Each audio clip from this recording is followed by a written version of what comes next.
Homeland Security Secretary Kristi Noem says that they have identified the leakers who exposed the locations of upcoming immigrations and custom enforcement raids. This is a big deal. And our Bill Malugin has got the details. Bill. Yeah, John, good afternoon to you. Just a short time ago, DHS officials confirmed to Fox News they say they have identified 2 people within DHS who they say they have caught leaking information about ICE operations to different targets and then put those operations in jeopardy. We got a video from DHS Secretary Kristi Noem herself making this announcement, was just sent over to us. Take a look. Everyone, I wanted to give you a quick update. We have identified 2 leakers of information here at the Department of Homeland Security who have been telling individuals about our operations and putting law enforcement lives in jeopardy. We plan to prosecute these 2 individuals and hold them accountable for what they've done. And we're going to continue to do all that we can to keep America safe. What a surprise. A DHS spokesperson also sent us the following statement on record, which says, quote, See, I've been waiting on this for a bit. I've been waiting on this for a while. Thank God. We are preparing to refer these perpetrators to the DOJ for felony prosecutions. These individuals face up to 10 years in federal prison. We will find and root out all leakers. They will face prison time, and we will get justice for the American people. Now, to that point, we do want to point out that this is just a referral. It is ultimately going to be up to the Department of Justice on whether or not they want to move forward with prosecutions of these alleged leakers. You have to keep in mind. I think they should do it. I think they should put them in jail as long as possible, just to set an example. And also, the people that are doing this are, I mean, they are facilitating crime, and they're putting people at risk. Like the officers that are going to raid the place and everything. Like they're literally putting lives at risk. I mean, it's a second order effect, but it's absolutely caused by these actions. Make an example? Yeah. Like what AOC did. AOC is very different. AOC provided publicly available information to the public en masse. These people provided confidential information to the public. That is very different. Individuals, whoever they are, will also have due process, and they would have to be either found guilty or put in a guilty plea if we want to talk about any sort of prison time. But guys, this is obviously very significant. You're looking at video from an ICE raid in Aurora, Colorado last month. I was on that operation. It failed. It leaked. There were media reports that the raid was coming days in advance. The same thing happened for an operation here in Los Angeles. Another operation in Virginia just leaked a few days ago. There was also another leak in Chicago. These leaks have been widespread. It has happened multiple times. They have seemed to be getting worse and worse. And we've seen people from the Trump administration going on television. Yeah, they got to root these people out. Literally giving classified info to criminals. Yeah, it's really kind of crazy, isn't it? That these are people who are actually just disseminating classified federal information to literal criminals that put law enforcement at risk. Straight up, like, that's insane. Should be treason. I don't know about that. Like whatever the most they can do is what they should do. That these leaks are putting ICE officers in jeopardy. It's putting the operations in jeopardy, and that they're going to track down, find these leakers, and prosecute them. And according to DHS and Secretary Noem, it appears they've taken the first step towards that process. Again, they say they've identified 2 people within DHS. That's important. They're within the Department of Homeland Security, so they're privy to this information, and they're going to seek to prosecute them. They'll send those referrals over to DOJ. DOJ will take a look at it. It will be up to DOJ to decide whether or not to move forward with any type of potential prosecution. Top of being criminals, some breaking news here on this Friday for you guys, John. It's dangerous because these gangs have explosives. They could set a very dangerous trap if they want to protect these criminals. Oh, absolutely, yeah. I mean, it's cooperation with a foreign entity against the best interests of the American people, light treason. The only reason why I don't know if it's treason is that I don't know if treason requires you to be aligned with a specific other country. That's the only reason. Like, and again, like, this is above my pay grade. I'm not a lawyer. I don't know this. I assume that it did, but I could be wrong. All right, Bill Malugin for us with the breaking news update. Bill, thank you. It's close. Yeah, I guess so, right? Enemies foreign and domestic. Yeah, I guess so. But anyway, wouldn't it be possible there's cartel agents within U.S. government entities? Yeah, I think it's definitely possible that could be happening, or it could be something else. It's very hard to say what the actual reason is why this is happening, whether it's somebody who's compromised, whether they're doing it for ideological reasons, or what the reasoning is. I have no idea what the reasoning is, and I actually don't really care a whole lot. I just think that in general, if they're doing it, then whoever's doing it needs to be in trouble, right? I mean, it's really just that simple. Can it be considered terrorism? No, I don't think so. Like, I'm fairly certain that it's not considered terrorism, but I could be wrong about that. Maybe it is. So, yeah. Did an officer in Texas get caught working for cartels? Oh, no, I'm sure that it happens, but it's not super common, right? And so, yeah, watch it be an inside job. Yeah, and I think also they need to punish the people that are working with people inside, too. They need to just be as aggressive with it as possible. Doesn't this strengthen Luigi's case? No.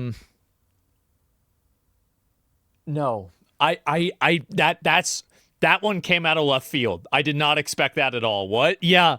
What? I don't know what the hell you're talking about. Okay, I'll watch this, and we'll go back over here. And, yeah. How's this related to Luigi? Yeah, I don't know. I want to address what I know is top of mind for all Canadians. Yesterday, I spoke with President Trump, and I reiterated the facts. Our border is secure, and less than 1% of the illegal fentanyl entering the United States comes from Canada. Even so, we took action with our $1.3 billion plan to further strengthen our border. I also stressed that the tariffs the U.S. administration chose to impose will hurt American workers and businesses, and that, as our shared history has proven, we should work together instead to tackle today's challenges rather than fighting one another. Canada's ministers, officials, and I will continue to engage with our American counterparts. Our goal remains to get these tariffs, all tariffs, removed. In the meantime, we'll be taking action to support Canadians through the tough times ahead. You can count on leadership right across the country, municipalities, wasn't he stepping down pretty soon? And indeed, your federal government. But mostly, you can continue to count on each other. Canadians have been there for each other, for small businesses, for local producers, for friends. Canadians will pull together and continue to pull together with deep, deep pride in country as all of us stand together to defend Canada. Trump backing down as the markets nosedive. The president pumping the brakes on his trade war as major concerns about the U.S. economy grow tonight. The Dow losing 428 points, right now on track for its worst week in 2 years. And the NASDAQ is now in correction territory. That means it's down 10% from its peak, 7% since Trump took office. And they are down even as Trump gave in to Mexico and Canada today, pausing his 25% tariffs. Here it is. Some of these exemptions that have been announced and some of these temporary delays, have you been influencing those decisions because of the market reaction? Well, there were no delays at all. No, nothing to do with the market. I'm not even looking at the market.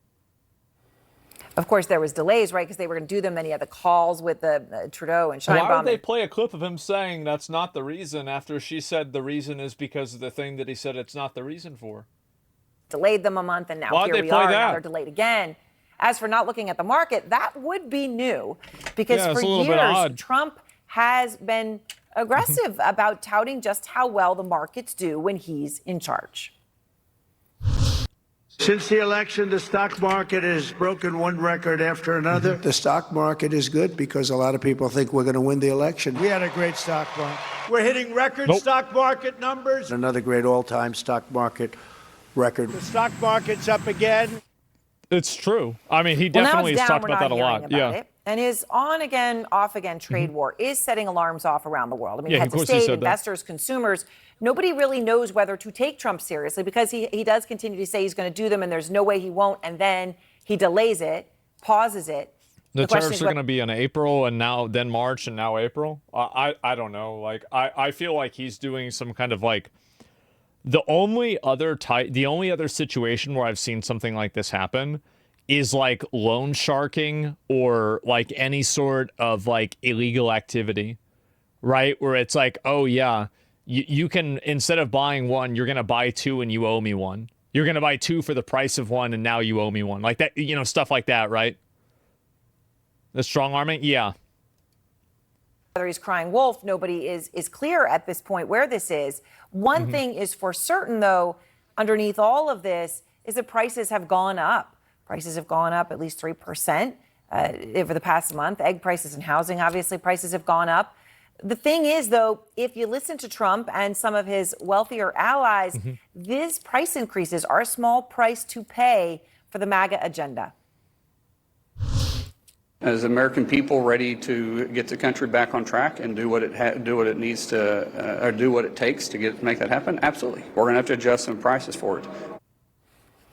Now, we're going to have to adjust adjust some prices for it. Republican Senator Markwayne Mullin, I mean, look, that's his point of view. Yeah. But it may be easier for him than others. He's reportedly worth at least $31 million, one of the wealthiest members of Congress. Pretty good. This is what Treasury Secretary Scott Bessent had to say about it. Access to cheap goods is not the essence of the American dream. Access to cheap goods is not the essence of the American dream. I feel like they got to play a little bit more than 3 seconds of the clip, right? I mean, they got to play a little bit more. Dream. Well, that's actually a really big topic of conversation, but it may be true for Secretary Bessent. He is a former hedge fund manager. He is worth at least $521 million. So it is true for him. And then there's Trump. There'll be a little disturbance, but we're okay with that. Perhaps a little disturbance to somebody who says he's a billionaire. But to most Americans, his disturbance is serious turbulence. Surging prices are hurting Americans, and it is not what they expected. Just a few seconds. Under my plan, incomes will skyrocket, inflation will vanish completely. Jeff Zeleny is out front live outside the White House. I think that they really do themselves a disservice by playing clips that are so short. I think they do, and I'm sure people that already agree with them would watch something like this and be like, yeah, I knew it. But I think that there's a lot of people that see something like that, they just kind of they think it's really not that authentic, right? I mean, that's really one thing. It's Coco Melon News, yeah, I guess so, right? And I feel like it's really what's going on a lot. And I've never seen journalism be this contrarian. How can they effectively try to deliver news to people when they're this biased? Well, I mean, you got to keep in mind that, I mean, Fox does the same thing. It's not like Fox is good and CNN is bad, right? Like, I don't think that. I mean, I think that they're all biased. But, like, whenever you're playing clips that are, like, really short like this, it's going to, I mean, there's a reason why people don't trust the news anymore. That's the reason why. I just want to start with one thing that Trump said here. Did you look for a new editor, man? It's too obvious. It is. It's way too obvious. They need to edit this better. Among others, but this one really stood out to me. He says he doesn't watch the markets. That like commentary YouTubers do a better job at painting bullshit about people than this. First, if it's the case. I mean, Aaron, skeptical eye rolls, even from the president's advisors and admirers over those 7 words, I don't even watch the market. But the market is watching the White House, and the uncertainty that has been here at the White House really over the last several days over this threat of a trade war, an actual trade war, a reversal of a trade war, all left to what is next. And the president, again, in the Oval Office today said he is not going to make exemptions for the April 2nd round of reciprocal tariffs. That, of course, is an open question because he has made exemptions when the automakers came calling. He made exemptions again today when the president of Mexico said that they are cracking down on fentanyl, and she showed him some data that just showed that fentanyl production was down. So look, the bottom line to all of this, you can just see the competing advice coming from advisors. Peter Navarro, for example, the top trade expert here, has been really leaning into these tariffs. Howard Lutnick, the Commerce Secretary, has been sending signals to the market that the president is going to change his mind hours before he does so. But the market clearly has been rattled by this. So the question is what comes next in all of this. There's a lot of concern. I think it would make sense that people would be taking their money and be afraid, right? I mean, when shit random is happening, people hate random shit. Everybody hates something that's unexpected. So it makes sense, right? Of course. Hill from Republican lawmakers and others, yes, they still deeply support this president. He has a big control of the House and Senate, there's no doubt. Yeah, it's panic. But the Yeah, markets give are people one panic. thing Exactly. he has always loved and watched. The markets are giving their thoughts to the president, and it certainly is not an A+ grade, Aaron. Certainly not at this moment. All right. Thank you very much, Jeff Zeleny. Jared Bernstein is chair of President Biden's Council of Economic Advisors, and former Republican Governor Mark Sanford, also a former congressman and served on the budget committee. It's interesting how CNN always approaches news as if Trump is already always clearly wrong, whereas many other sources are far more objective with facts and less biased assumptions. I think the problem is that all news nowadays is basically playing to an audience. And the problem with places like CNN is that they present themselves as a balanced and unbiased source. And I think that's what gets a lot of negative reception from people. That's it, right? And I think that's what really happens. But I don't think this is specific to CNN. It's not. So I appreciate both of you very much. Governor, can I start with you? You see the markets responding. You know, there was a day, actually there was a day a month ago when the president said he's going to do tariffs, and then when he backed down, then the markets go back up. But that wasn't the case now, right? There's been this kind of whiplash of I'm going to, I'm not going to, I'm going to, maybe one too many times. What do you think the effect of this on again, off again trade war is going to be? Well, it stresses people out, obviously, right? I mean, that's the goal of it, is to keep people stressed Governor, out. can you hear me? Oh, I thought you said Jared. I apologize. No, sorry. What do I think the effect's going to be? I think it's going to be disastrous. You know, people go down to the local bank because it sends signals that there's stability there. And what the president right now is doing both domestically and internationally is sending a signal that there is not stability, and people don't invest into instability. It's the reason that a lot of money doesn't pour into third world countries. He's right about this. He's right about this. Obviously, people don't want to put their money on something they don't know what it is. They don't know what's going to happen. They have no idea what's going to happen next. Yeah, of course. And if that's the operating environment that businesses have to look at, they're going to put the brakes on, and you're not going to see the domestic investment that he's talked about. Yeah, it is. And you're not going to see the jobs he's talked about, and you are going to see inflation. So I'm quite worried, and I think the markets obviously are too. And Jared, that you have one chart that actually speaks to exactly what the governor just said, the uncertainty index. Yeah, the governor is spot on. If you look at the spikes in that chart, it's a chart of uncertainty caused by trade policy that lurches the way we've seen, and markets and investors really don't like that. As you said, the market, the Dow, is down 1,500 points this week. Today, the NASDAQ down 5% over the week, as you said, in correction. No spike in 2008. The reason why is because they said that it was to be fair, what they said is that this was a graph of how the markets reacted based off of the opinions of like the government, right? Which is different than saying how the markets reacted, period. But it's very hard to say whether that's true or not.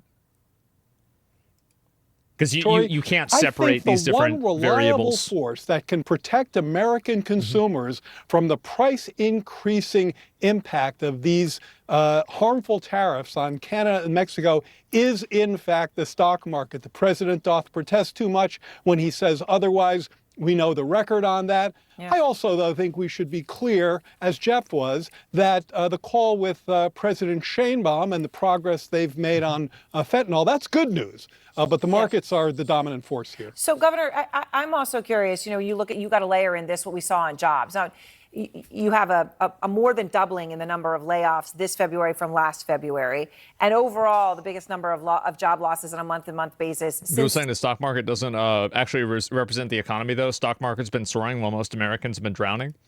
The problem is that, like, after we had like the soft recession that COVID created, that the economy recovered, but the recovery was all in, the 1%, basically, right?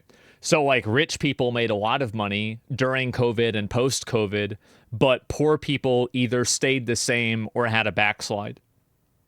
That's basically what's happened. And so like if you look at a big graph like this, it might paint a picture that things are going well, but when you talk to an average person at a grocery store, you're going to get a very different picture. Middle class got fucked. Yeah, exactly. And that's kind of what keeps happening, is that like every single one of these instances is that it's basically a new wealth redistribution to having like very, very rich people get even more rich. Why do they need all the money for? I mean, I'm just saying that's what's happening. Since COVID in 2020. I mean, when you layer that in here, that is very, you talk about unsettling or destabilizing, for sure. Yeah, I mean, again, I go back to very simple principles, which is investments go to where they're loved and where they have a sense of what's coming next. And in as much as people don't, they're not going to add, small business. I think we'll hold off on hiring that extra person. And cumulatively, well, if they're illegal, I think that they should. Really begins to add up. More worrisome, though, I think, is the inflation component, which I think could really, I mean, you talk about something that would bite the Republican Party in the midterms. Oh, my goodness. I mean, think about this.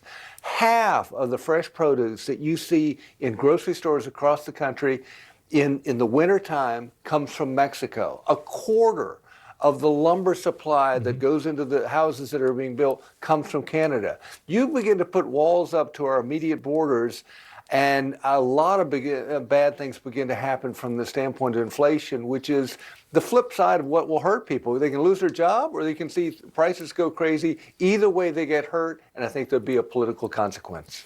I don't know. I'm actually really kind of curious to see what's going to happen with this, because like I don't know whether it's going to get worse or whether it's going to get, like whether he's going to like go back on it or not. But I don't know. Like, I feel like prices, like, I haven't been to the grocery store. I'm going to be honest, guys. I haven't been to the grocery store.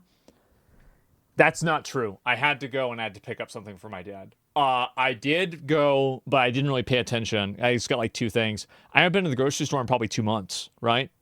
Like 3 months. So I haven't even really noticed, probably since Trump's been president. So I don't really know what the difference is. Eggs are $10 in Nebraska. Yeah, I mean, like, it's obvious that the main goal is to bash Trump, not to inform the viewer. I feel like the main goal of media, so you have to keep in mind this is the case with CNN, it's the case with everything, is that the media's main goal is to get you to keep watching them. And if you're not watching the media, then that's bad. The most important thing is getting people to watch the media. And so whatever is going to do that is what's going to get people to go in there and do it, right? That's about it. And that's what they're going to do. Sorry. But yeah, they're dishonest as to why we get produce from other countries. I'm just hoping that Trump is doing this to try and squeeze Canada and Mexico on helping them on the border. Hopefully he's smart enough to not hold this out on the long term. I don't know exactly. I'm not sure. Fear is a good reason. Yeah, no, and I think that's one reason and one way that they use it a lot. I think that a lot of people do that. And it's to get people worried and stressed out in order to like kind of like get them into a frenzy where they're keeping up with the news and paying attention to the news constantly. That's exactly how it works. Remember, this is Asmon's goal as well. He's doing the same thing as the media, manipulating your feelings to keep you engaged. Well, yeah, of course I would want to make content that resonates with people. Absolutely. But I feel like I'm pretty fair about it. And if people think that I'm not being fair, I'm pretty open to criticism. And, I mean, that doesn't mean I'm going to agree with it, right? But I'm open to it. I'll listen to it. But no, you're right. And this is something that's true with like any other content creator as well, is that everybody is relying on you watching them and looking into like what they're doing, right? I think this is absolutely true. And so if you end up not doing that or not paying attention to that, you're going to have a bad time. It gets worse until the home economy grows, like the Canada lumber thing. Like, does the U.S. not have forests to get lumber? Okay, not California. Yeah, I guess so, right? Retards sitting on their ass and doing nothing but defend Trump are so brainwashed it's insane. It's especially obvious with the Zelensky thing. I think that there's a lot of people that... The problem is it's very hard for people to separate individual, like, things. Like, for example, like... For me, it's very easy for me to like take what I want and then leave the other stuff out of it, right? But for many other people, for some reason, they're not really able to do that. And so I think that's one of the big weaknesses that I think a lot of people have, is that because they're not able to do that, it causes them to, what do you call it? It causes them to make justifications, right? Because, like, I'm not really I try not to be like a supporter of any one person, right? I like some people more than others, obviously. But the most important thing is what they're saying, not who's saying it. Give me a second, I'll be right back.